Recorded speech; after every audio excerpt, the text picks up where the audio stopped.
10 ایسی باتیں جو پوری زندگی کا نچوڑ ہے۔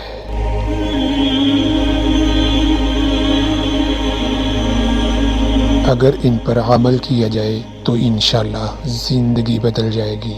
نمبر 1، شرم کی کشش حسن سے زیادہ ہوتی ہے۔ نمبر 2، رونا دل کو روشن کرتا ہے۔ نمبر 3، ماں باپ کی خدمت دونوں جہاں میں عزت ہے۔ نمبر 4، اولاد کے لیے جو چیز گھر لاؤ پہلے بیٹی کو پھر بیٹے کو دو۔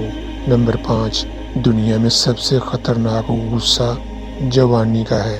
نمبر 6، کسی کا دل نہ دکھاؤ کیونکہ تم بھی دل رکھتے ہو۔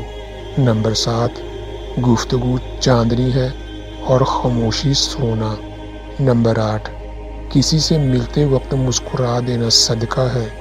نمبر 9، گناہ سے بچنا سب سے بڑی نیکی ہے۔ نمبر 10، ہمیشہ سچ بولو تاکہ قسم کھانے کی ضرورت نہ پڑے۔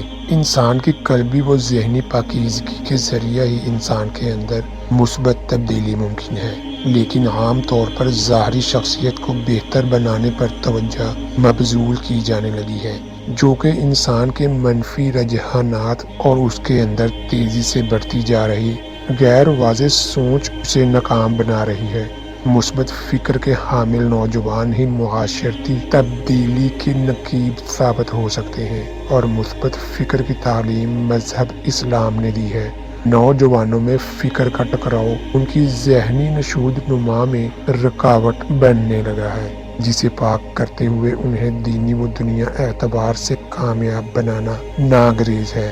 انسان جسم قلب اور دماغ سے مکمل ہوتا ہے، اور جب تک پاکیزہ قلب دماغ پر کنٹرول کا متحمل نہیں ہوتا، انسان کی جسمانی شخصیت و اخلاقیات میں نکھار پیدا ہونا ممکن نہیں ہے۔ شخصیت سازی دراصل انسان کے قلب کو پاکیزہ بنانے اور اسے رجوع الہی اللہ کرنے کا نام ہے، کیونکہ اللہ رب العزت نے انسان کو زمین پر اپنا خلیفہ بنایا ہے، تو انسان ان پیمانوں پر پورا اترنے کے لیے اس کے احکامات کو ماننے کے ساتھ ساتھ اپنی شخصیت کو اس طرح تیار کرے کہ اس سے نہ صرف دنیا خوش ہو بلکہ اللہ بھی راضی ہو جائے۔